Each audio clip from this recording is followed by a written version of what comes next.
The Kansas City Chiefs. Let's show you all the reasons why.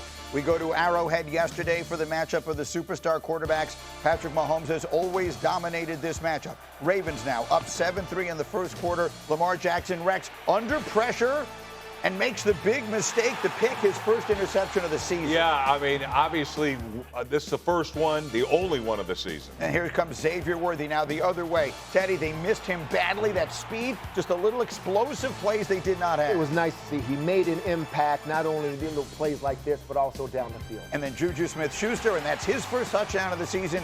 Chiefs take a 13-7 lead. And then D. Wood, we wanted to see something from Isaiah Pacheco. How about this? Listen, you see this play. This play is run by a lot of different teams. Get that back out in the flat, easy score. 20-7. Next, Ravens possession. We got a minute and a half. We got Lamar. We got a scramble. We got the ball coming out. It's a house of horrors for Lamar Jackson again. Ravens unable to convert. Third quarter we go. Kansas City in control. Mahomes looking. Worthy. D. Wood. He is going to be wide open. Worthy 83 receiving yards and 38 rushing. What a difference he made. Absolutely. I don't know if it was a bust or something on the back end, but there's not a defender within 10 yards of Xavier Worthy. And then he's developing a nice connection with Tyquan Thornton. Yeah, great connection, but this is a defensive bust by the Baltimore Ravens.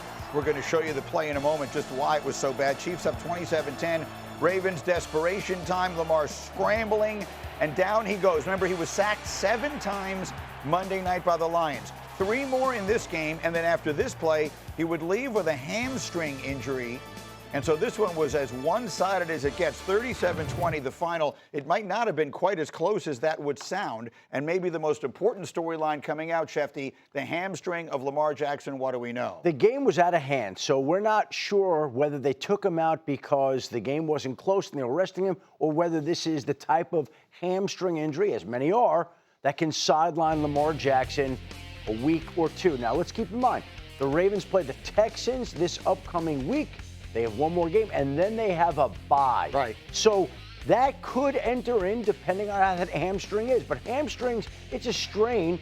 They're muscles. They're tough to predict. They'll see how he's doing during the week, gauge it, and we'll see whether Lamar Jackson can bounce back next week for a team that needs him, for a defense that's failing them. Lamar Jackson's been pressing. There's a lot of things right now that Baltimore has to work through, but none may be bigger than that hamstring. For sure. They have 3 straight home games coming up with the bye in the middle of it, as you mentioned. They have the Texans, the Rams, and the Bears. So maybe they can get right. But, Rex, you and I were talking before the show. There's a part of you that will always be a Raven. That defense, a lot of it is in your image and your imagination. So if I were to ask you to give one word to describe the Baltimore defense right now, what would it be? Unrecognizable. I don't recognize anything. I don't recognize the tackling. I don't recognize the Raven mentality, the Raven pursuit, the Raven pass rush. I don't recognize the scheme. So it's not even just the disposition of the players, but I don't recognize the scheme. Like, this used to be an attack-first defense, could care less who they were playing. All right? And to me, I don't recognize it. And certainly don't recognize the results. This is the worst defense in the National Football League. Say right that now. again. Yep. The worst defense in the National Football League. When going into the season, I think they're going to be the best. The Baltimore Ravens. The Baltimore Ravens. Now, look, last year we saw this too. For the first 5 games of the season, they couldn't stop a nosebleed, and then at the end of the season they turn around. I don't see the same thing here. I don't know where it's coming. And because like I say, they're going to have to do some soul searching here. We got to play better without question. We got to play with that Raven mentality, that Raven pride. I don't see that. Rex, yeah, you talk about scheme a little bit. That Thornton play is, I don't understand letting a vertical go down the middle of the field. Here's the play. And be uncontested. And the rookie Tedy Buchanan here as an inside linebacker. I mean, you have a safety on outside leverage, outside the hash, over the numbers, and the verticals going straight up. I would assume that the linebacker should carry this. But you have 3 guys on the shallow cross, and then the safety has to squeeze that from outside in. This is the scheme you're talking about that I don't recognize it either in terms of just a free run through the middle of the defense for the Baltimore Ravens, and it's an easy touchdown for the Kansas City Chiefs. So we spent a lot of last week, D. Wood, talking about, well, the Chiefs need this one more because of the division. The Chiefs need this one more. The Ravens will be okay even if they lose. Doesn't feel that way. The way the game played out, it doesn't feel that way. Do the Ravens, are they a Super Bowl contender? No. I think for me, I don't see the Ravens in that conversation. I think they're done. I think the Ravens are done. At 1-3, yes, the Ravens with the great Lamar Jackson and Derrick Henry, I feel like they're done. And it primarily speaks to what you've been talking about, Rex, on the defensive side of football.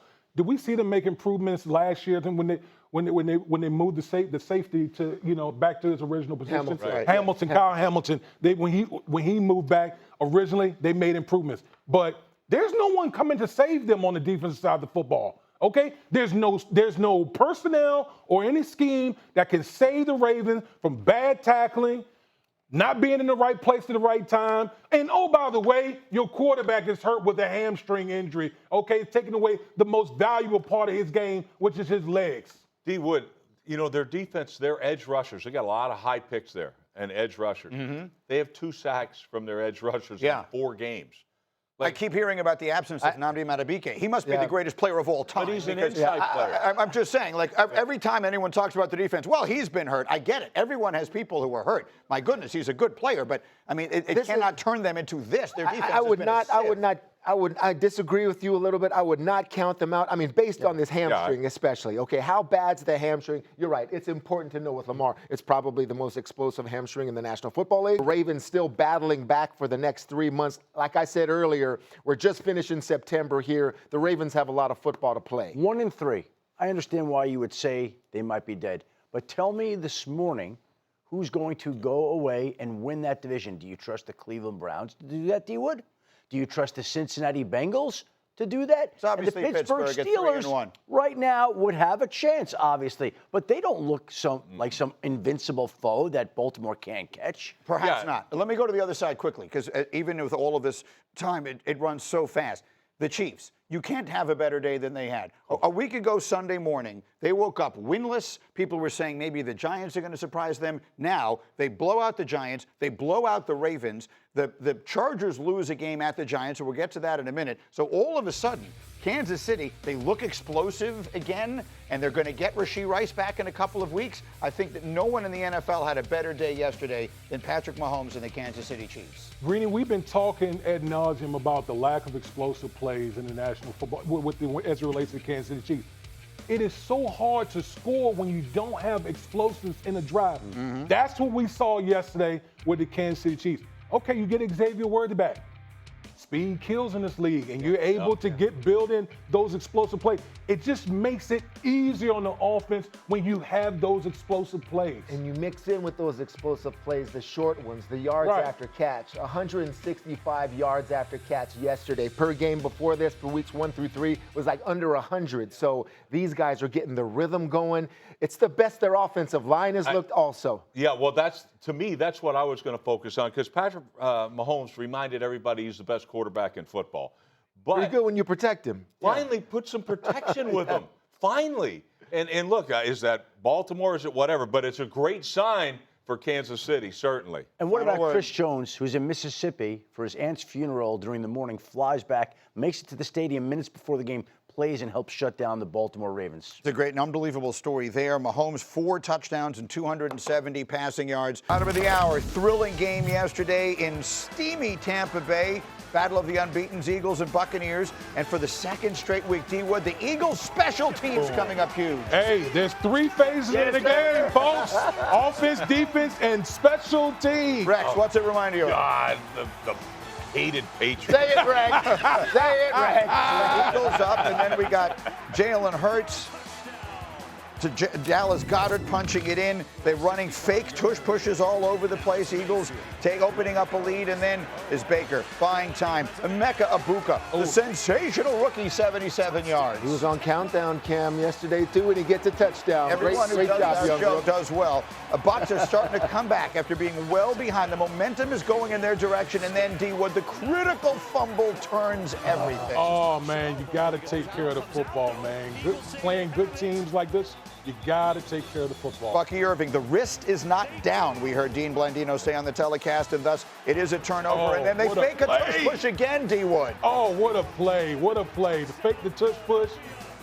Easy pickings. Saquon that takes one. it. But again, the Buccaneers fighting back. This game took a long time. We're still in the third quarter. Bucky Irving behind the defense for 72 yards. Can't cover them forever. They very much make this a game. They get it to within one score. It's 31-23. That's what you love about Baker. And then, Rex, how about this? This is what you hate about Baker. First down, Baker. Come on. Fourth down, I understand it, but not on first down, Baker. It's a critical mistake. Jahad Campbell makes the interception. It's a first down play with 8 minutes left in the game. In a one-score game, another costly turnover. Eagles wind up winning 31-25 in what was an unbelievable game. And the numbers, I'm not sure I've ever seen anything like this. What you're seeing on your screen, those second half numbers, those are Jalen Hurts. That's not a typo. It's not a mistake. He was 0 for 8 in the second half. He becomes the second quarterback in the last 25 years to win a game after going 0 for 8 or worse in the second half of the game. They had no offense in the second half. And afterwards, A.J. Brown with a cryptic social media post. He caught 2 passes for 7 yards in this game. And about 2 hours after it ended, he posted, "If you're not welcomed, not listened to, quietly withdraw. Don't make a scene. Shrug your shoulders and be on your way." So this is, remember, we all remember him reading the books on the sideline, and now he's posting the cryptic tweets on the sideline. And I got to be honest with you, I got nothing. I have no idea what to make of this. D-Wood, what should I make of him posting that after the game? NFL is the ultimate reality TV show, man. Like, you literally, like, winning is the ultimate deodorant. It really is. Dude, you're 4-0. You're 4-0. I would rather make corrections after a win than you lose and then you doing stuff like this. Okay, and also, after Rex, you're going to talk to this. Dude, you're A.J. Brown. How are you going without having any impact in the game? You're one of the best receivers in the game. Find a way to make an impact. That's it. Demand the ball with your play. And quite honestly, I saw Hurts try to go 3 plays in a row to you. Right. Come up with it. Let's go. You got to be the baddest dude out there. Go get it. Come back to the ball. Catch the darn thing. Turn it up. Run the corner over. Slap the taste out of his mouth. Keep going. It's get the football. It's the norm with AJ. It's the norm. It's what you expect from him, right, Rex? I know, but AJ, here's the thing, man. Like, you're so disappointed. Well, I got news for you. So are your teammates, because they want more from you. So don't look at, you got to get me the ball. No, we got to win. We got to win. If you want the dang ball, you go get it. You earn it. You earn it. That quarterback's going to do his. Here's the great thing. You can chirp all you want. You can do whatever. Get open. He'll get you the football. And to me, I just think, I think I speak for every fantasy owner that has this cat. Like you. We are disappointed. Where the hell you're killing me right now? Shefty, there's a part of me that thinks A.J. Brown is a next-level genius, because this is the second consecutive season in which he has maintained plausible deniability, right? He's reading a book on the sideline. He's like, Matt, this is what I do. I just read a book on the sideline to keep me calm. Now he's posting a verse from the Bible, which the only way to interpret this, except he could just say, no, I was just not saying anything. They're 4-0. He maintains plausible deniability while obviously demonstrating displeasure with what's going on. What happened last year after he became a loyal member of the Book of the Month Club? They've won He 20 exploded and they won the Super Bowl. Right? So now we have a situation where he's caught 13 passes this year. Puka Nacua caught 1 fewer pass yesterday than A.J. Brown. Oh, it's all year long. And he's all of a sudden making noise. And he's giving everybody stuff to talk about because they've won 20 of 21 games. They're winning in ways that you wouldn't expect. They're not getting production out of A.J. Brown. They're not getting production out of Saquon Barkley. Jalen Hurts is not passing for big yardage. And yet they're finding ways to win the game because they're a great team. We talked on this show last week how the Eagles have become inevitable, and they're not playing great football, and they're still 4-0, and they still look like they could have home field advantage in the NFC. And I know it could change quickly, but right now they're rolling along. You get little blips like this, and this probably means that A.J. Brown, Rex's fantasy team is about to explode. Yeah, exactly. You get it done in the red area. You get it done in the turnover battle. All right, third down, those critical situations, that's when they do it. They're going to need A.J. There's going to be games where they're going to need A.J., and he has to be ready for it. one person that's not fazed by this is Jalen Hurts. That's what I wanted to ask you about. You're one of the great team leaders in recent NFL memory. What are the team leaders thinking when they see after the game, A.J. Brown is tweeting, if you're not welcomed, not listened to, quietly withdraw, don't make a scene, shrug your shoulders and be on your way? Sometimes you got to let your players pout. And it just happens that way. And you let him do it. And then when the game plan comes out and the game's on the line and you go to him, he's just there because you got to let them be themselves sometimes. These are world champions we're talking about here. We know A.J. very well in that locker room. Sirianni knows him. Hurts knows him, how to deal with him. When the time comes, Jalen's going to be like, I'm still going to throw it to you. Just be ready because it's going to come one of these days. Yeah, no, I look at it this way, man. Like, here's what you kind of do. You can get, like, put 2 or 3 plays that show that he's going to be a focus next week. Yeah. You know, your first 2 or 3 pass play. Oh, hey, yeah, I'm going to get him right back. Sirianni doesn't care. Mm-hmm. He doesn't care. He doesn't care about style points. They're just going to win. Right. Nobody runs the ball more than them. Nobody does anything. It's ugly, tush, push, whatever. He just wants to win. 20 of 21 games, including, of course, the Super Bowl championship for the Eagles, and yet they still managed to have what feels like some turmoil. Let's run through some other interesting things from yesterday.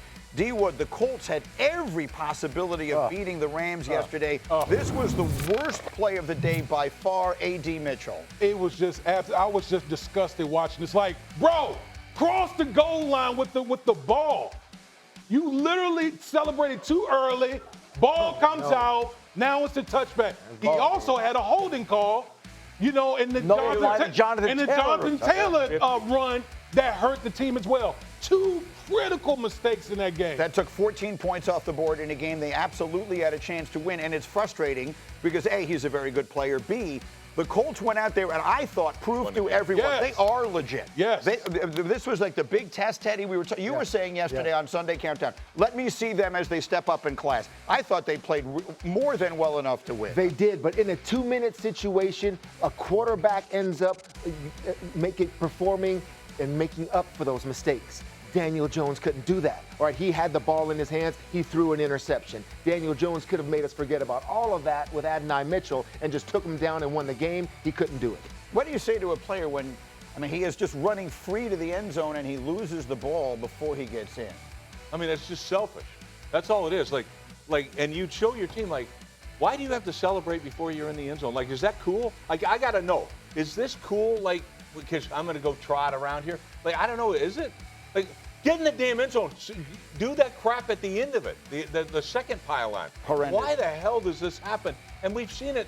It's not just to this young man. It's happened to others. So, get in the damn zone. And they had every opportunity to be 4-0, banking a huge win on the West Coast. In the meantime, in their division, the Jaguars make a statement by winning in San Francisco. Tedy, my question, are the Jaguars sneaky playoff contenders? Fellas, it's not sneaky. This defense is real. They're leading the league and taking the football away. Travis Etienne is running the football. I'm telling you, that head coach, he's got a little prick in him too, okay? And sometimes you need that. Maybe that's exactly what Jacksonville needed, all right? The head coach in there to slam the gavel on the table and say, let's get going, because they're playing tough football. I'll tell you, someone who would agree with you is Robert Saleh. For those of you who didn't see this after the game, Robert Saleh is now the defensive coordinator of the 49ers. Last week, he made comments about the Jaguars being very good at legally stealing signs. He multiple times stressed that he wasn't suggesting they were cheating. But even so, Liam Cohn seemed quite upset about it. This was the scene after the game. I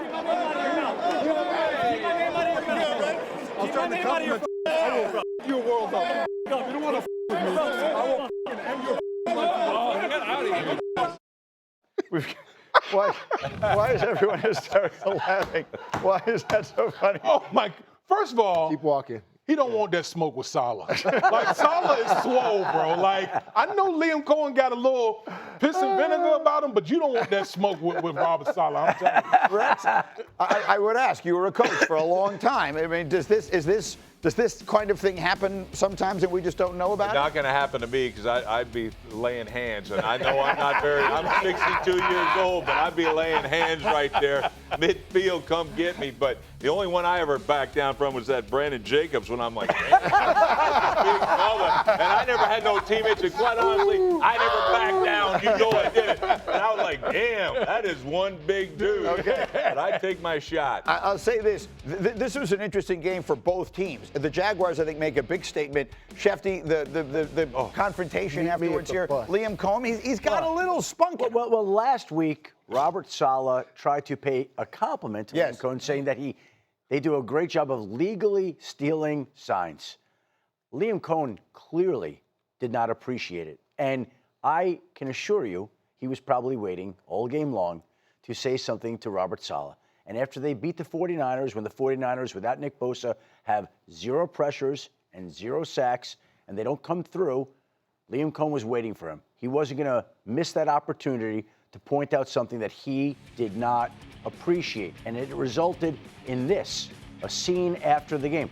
By the way, Liam Cohen's been great entertainment. 4 weeks we have Trevor Lawrence waving him off, him getting after his own quarterback. Now we got him going after his own coach. 2 times in 4. I wonder what next week is against the Chiefs on Monday Night Football. I was just going to say, that just shapes up to be an unbelievable game.